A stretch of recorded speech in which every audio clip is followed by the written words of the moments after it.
pembelajaran pada pagi hari ini. Mari kita sama-sama berdoa dulu. Ketua kelas silakan memimpin doa. Duduk siap, gerak. Sekarang membaca doa. Berdoa mulai.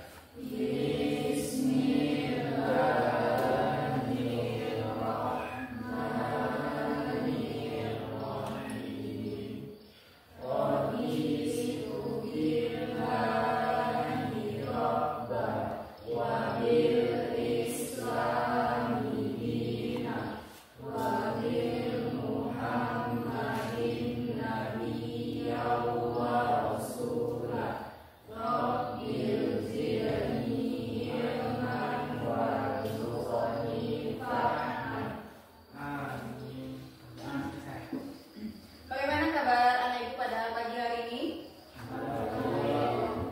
Oke. Sebelum kita silakan perhatikan tempat duduknya dulu. Sudah bersih, meja, kursi, dan lain sebagainya. Kemudian baju yang laki-laki bajunya sudah masuk semua ke dalam?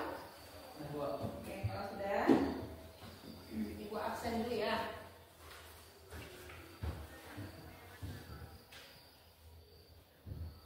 Ana, Dedi.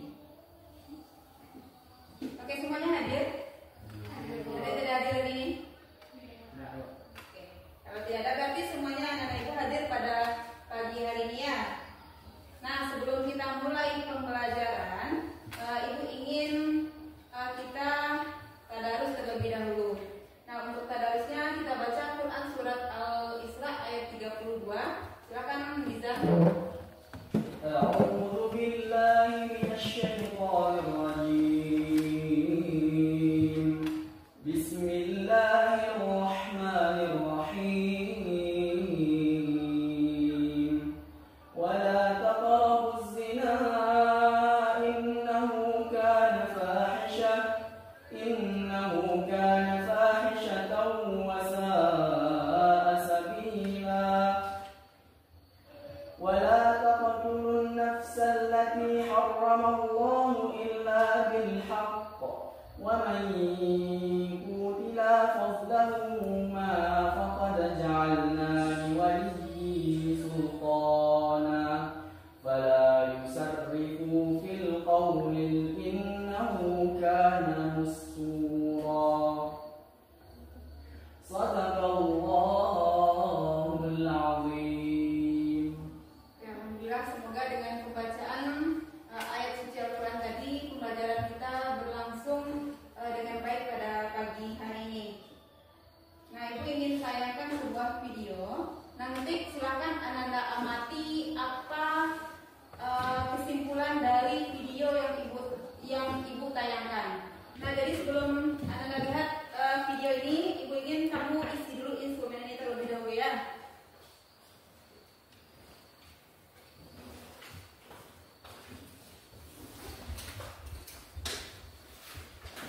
Dan silakan diisi dulu.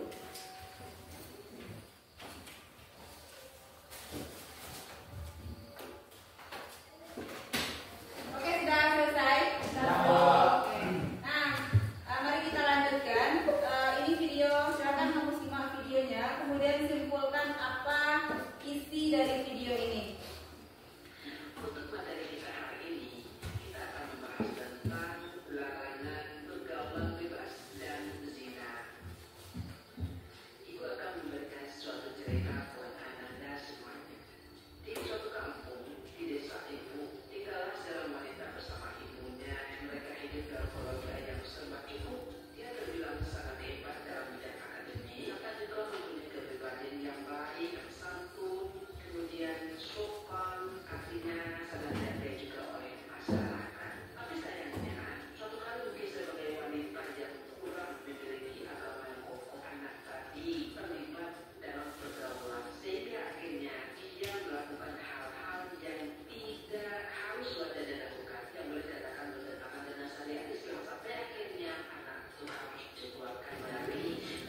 bebas itu adalah pergaulan yang tidak dilandasi dengan aturan atau norma yang berlaku di lingkungan masyarakat.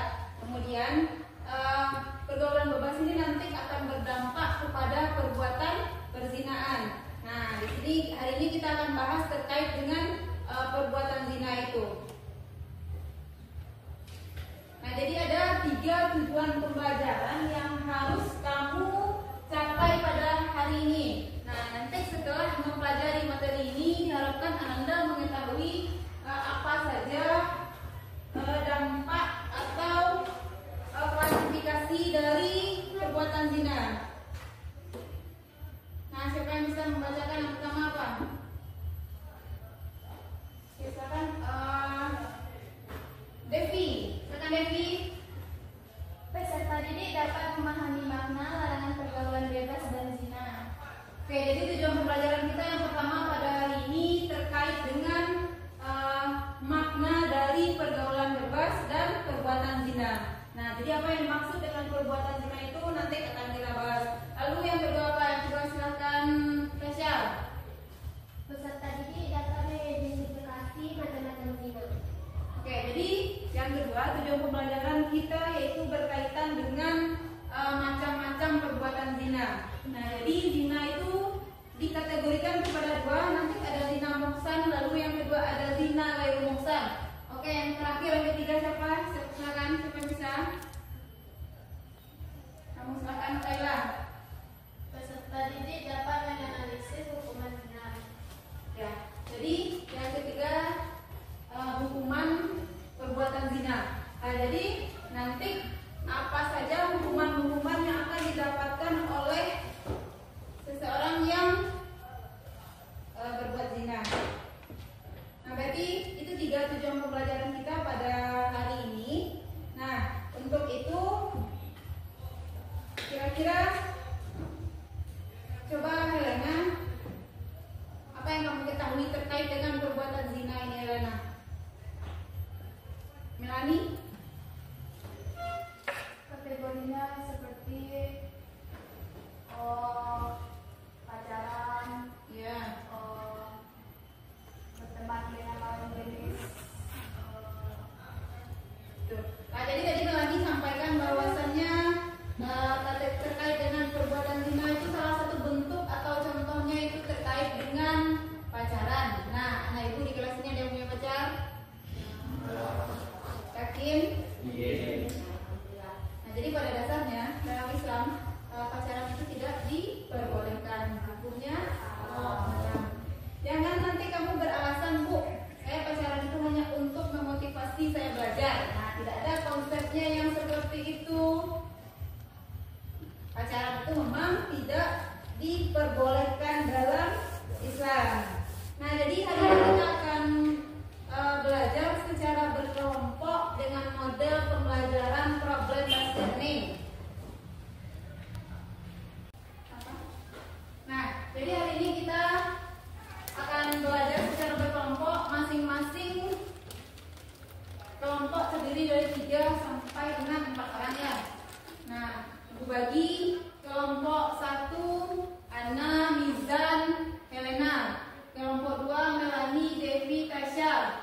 Kelompok 4 Revan, Teddy, Kayla dan Fika. Nah, itu dia. Silakan Ananda duduk berkelompok. Nah, bergabung ke kelompoknya masing-masing. Oke, jadi nanti ketika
tindakan seksual yang dilarang dalam Islam yang memiliki konsekuensi serius baik dunia maupun di akhirat.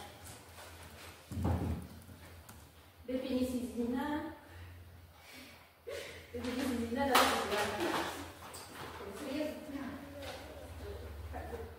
Zina dalam Islam didefinisikan sebagai hubungan seksual di luar pernikahan yang sah. Ini termasuk hubungan seksual antara laki-laki dan perempuan yang belum menikah, serta hubungan antara orang yang sudah menikah dengan orang yang bukan pasangannya. Jenis-jenis zina, yang pertama zina muhsan, dan yang kedua zina gairu. Zina muhsan adalah pelaku yang sudah menikah, sementara zina gairu adalah pelaku yang belum menikah. Dampak negatif dari zina adalah dampak spiritual, menghilangkan ketenangan jiwa, menjauhkan dari Allah SWT dan menyebabkan dosa besar. Dampak sosial, merusak keharmonisan keluarga, merusak moral masyarakat dan menyebabkan penyakit menular. Dampak psikologis, menimbulkan rasa bersalah, depresi dan gangguan mental. Hukuman bagi pelaku zina, Islam menetapkan hukuman bagi pelaku zina adalah yang di Indonesia ancaman pidana penjara maksimal 9 bulan. Dan di negara lain menegakkan hukum rajam atau cambuk. Pengertian pergaulan bebas. Pergaulan bebas merujuk pada interaksi sosial yang tidak terkendali tanpa aturan dan norma yang jelas, yang dapat menyebabkan perilaku tidak bertanggung jawab dan memicu tindakan yang melanggar norma dan moral. Tidak adanya batasan, kurangnya batasan dalam interaksi antar individu, terutama antara laki-laki dan perempuan. Yang kedua, kebebasan seksual melibatkan hubungan seksual di luar pernikahan yang dapat memicu zina. Yang ketiga, pengaruh buruk menyebabkan kerusakan moral, penyakit menular, dan kehamilan di luar nikah. Contoh pergaulan bebas, miras dan narkoba, hubungan seksual, pornografi, dan lain-lainnya. Sekian presentasi dari kelompok kami. Apabila ada salah kata, mohon maaf. Assalamualaikum warahmatullahi wabarakatuh. Oke, silakan kelompok 2 dan 3. Silakan menanggapi 2 dulu ya. Oke, silakan kelompok 2. Kami dari kelompok 2 ingin bertanya pada kelompok 1. Bagaimana cara mencegah pergaulan bebas di kalangan remaja? Oke, silakan ditanggapi Elena.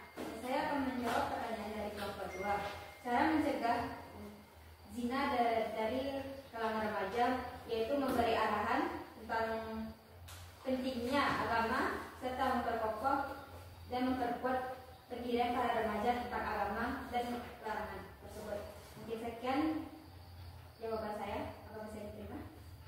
Bisa. Oke, bagus sekali jawabannya. Lanjut ke kelompok 3. Assalamualaikum warahmatullahi wabarakatuh.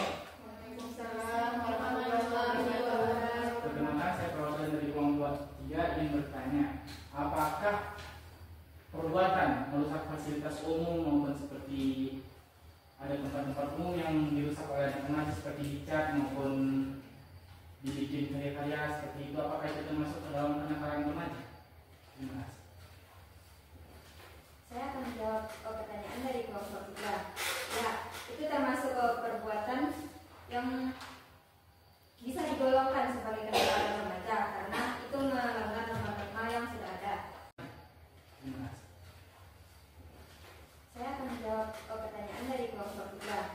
Ya, itu termasuk perbuatan yang bisa digolongkan sebagai kenakalan remaja karena itu melanggar norma-norma yang sudah ada.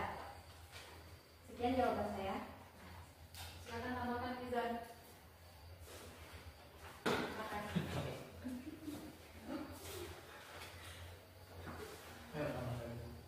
Pertanyaan dari Revan tadi. Jadi itu juga termasuk dalam kenakalan remaja karena bisa merusak fasilitas umum dan juga membuat orang-orang jadi susah dalam berinteraksi dan lain-lain. Oke. Dan silakan ditutup. Dalam sekian presentasi dari kelompok kami, jika ada salah kami mohon maaf. Assalamualaikum warahmatullahi wabarakatuh. Oke. Silakan lanjutkan kelompok 2.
bertanya, untuk zina muhsan itu kan untuk zina yang orang yang sudah memiliki hubungan sah suami istri melakukan hubungan zina. Contohnya apa sih orang itu? Contoh orang itu melakukan zina itu seperti apa sih? Terima kasih. Contohnya seperti misalnya dia sudah mempunyai istri atau suami dan dia menjalin hubungan dengan laki-laki lain yang tidak memiliki hubungan pernikahan dengannya. Mungkin sekian jawaban dari saya. Apakah Anda puas dengan jawaban saya? Oke, silakan nomor 1. Apa Mas? Saya mau mencoba lagi dari kelompok 1 ini bertanya kepada kelompok 2. Dampak larangan berzina dalam kehidupan sehari-hari. Dampaknya yaitu membuat hidup kita gelisah, kita terjerat dalam dosa yang sangat besar, dan kita tersesat ke jalan yang sangat buruk. Sekian penjelasan dari saya. Apakah jawaban saya bisa diterima? Oke. Mungkin sekian dari kelompok kami. Mohon maaf. Sekian. Assalamualaikum warahmatullahi wabarakatuh. Waalaikumsalam warahmatullahi wabarakatuh.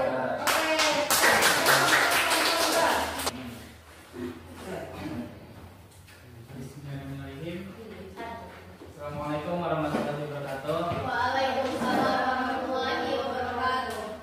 Perkenalkan, kami dari kelompok 3 ingin mempresentasikan hasil diskusi kami yaitu tentang hukuman bagi pelaku zina. Baiklah, hukuman bagi pelaku zina menurut syariat Islam. Yang pertama zina muhsan, yaitu pelaku yang sudah menikah. Hukumannya adalah dirajam dilempari batu hingga mati atau meninggal. Yang kedua adalah zina ghair muhsan, yaitu pelaku yang belum menikah. Hukumannya adalah dicambuk 100 kali sebagaimana disebutkan dalam Al-Quran. Dan yang terakhir, menurut negara, hukuman bagi pelaku zina adalah dimasukkan ke dalam penjara dalam kurun waktu selama 1 tahun. Baik, mungkin itu saja presentasi dari kelompok kami. Apakah ada teman-teman ada yang bertanya?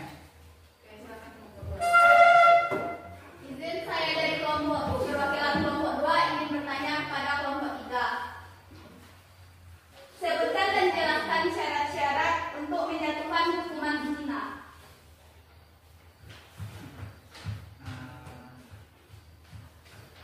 Syarat-syaratnya yaitu memiliki saksi yang sah, yaitu seperti tadi di video tadi pertama dijelaskan bahwasanya untuk menyatakan saksi itu 4 orang laki-laki dan saksi itu menyaksikan secara langsung bagaimana kehidupan orang tersebut melakukan zina. Baik, terima kasih. Oke, silakan nomor 1. Baik, saya bertanya kepada kelompok 3. Apa saja dampak negatif dalam kehidupan individu dan masyarakat?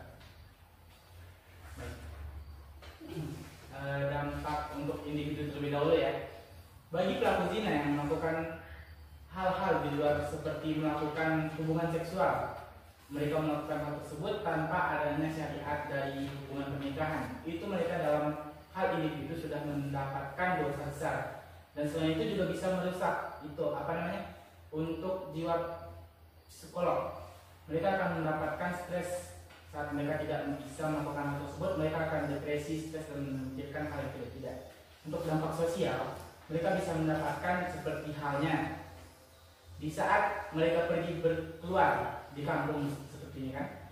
Saat mereka pergi keluar, saat mereka berjalan-jalan berinteraksi dengan tetangga, mereka pasti akan dicemooh oleh teman-teman mereka karena mereka melakukan hal-hal yang tidak senonoh. Hal tersebut membuat nilai sosial seseorang itu menjadi jatuh. Terima kasih. Gimana? Baiklah, itulah hasil diskusi kami. Jika ada salah dan janggal, kami mohon maaf. Kami sudahi dengan Assalamualaikum warahmatullahi wabarakatuh. Waalaikumsalam warahmatullahi wabarakatuh.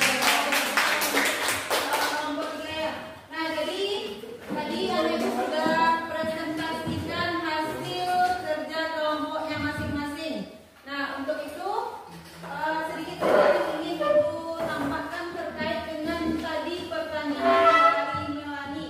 Nah, tadi Melani menanyakan ke kelompok 3 bagaimana penerapan pelaksanaan hukuman bagi perbuatan zina. Ya. Nah,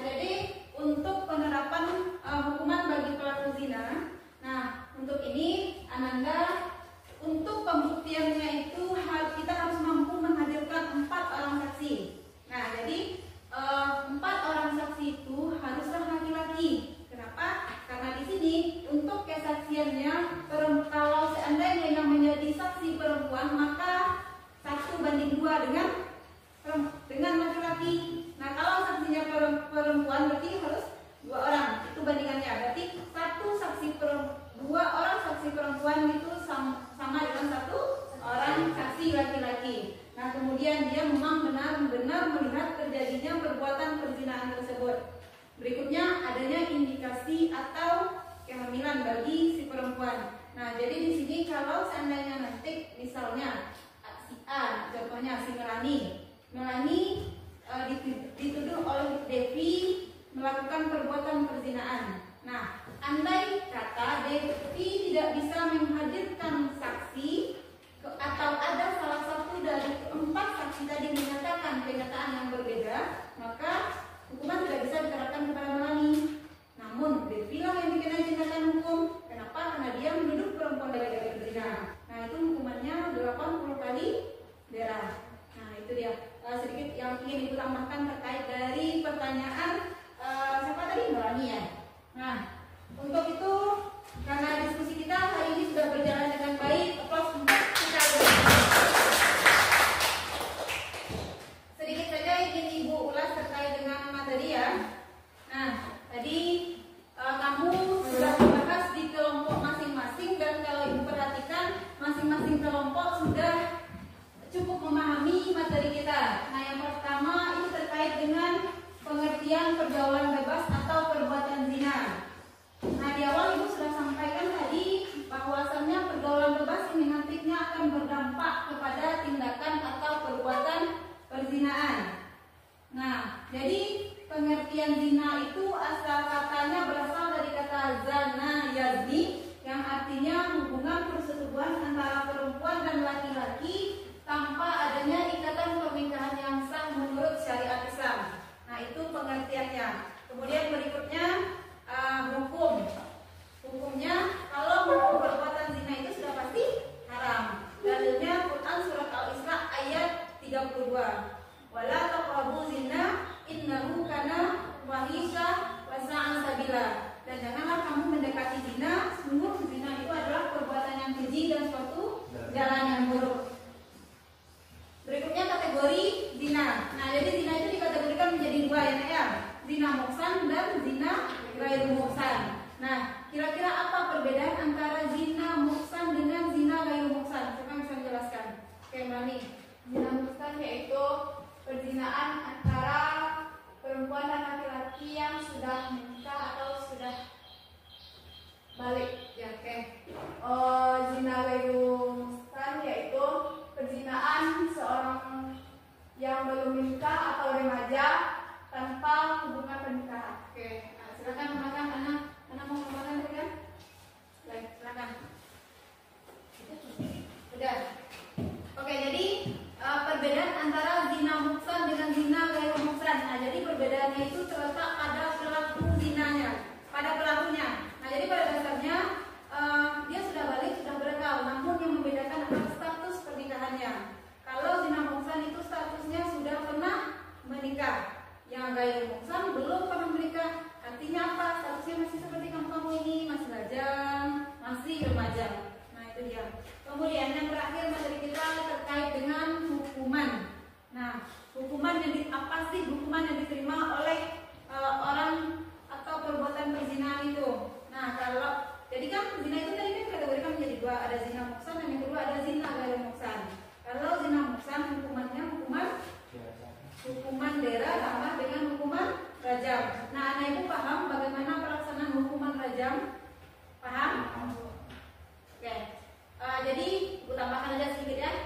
Jadi hukuman rajam itu penetapan bagaimana proses pelaksanaannya. Nah, jadi pelakunya itu dikuburkan. Nah, jadi yang dikuburkan kemudian ada tersisanya bagian dada ke atas. Nah, bagian dada ke atas yang tersisa itu yang dilempari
negatif dari perbuatan perzinahan ini.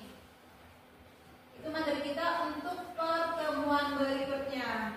Nah, untuk pembelajaran kita hari ini kita cukupkan dulu. Ibu mohon maaf atas segala kekurangan. Sebelum kita tutup, mari sama-sama kita mengucapkan hamdalah. Alhamdulillahirabbil alamin. Wabillahi taufiq wal hidayah. Wassalamualaikum warahmatullahi wabarakatuh.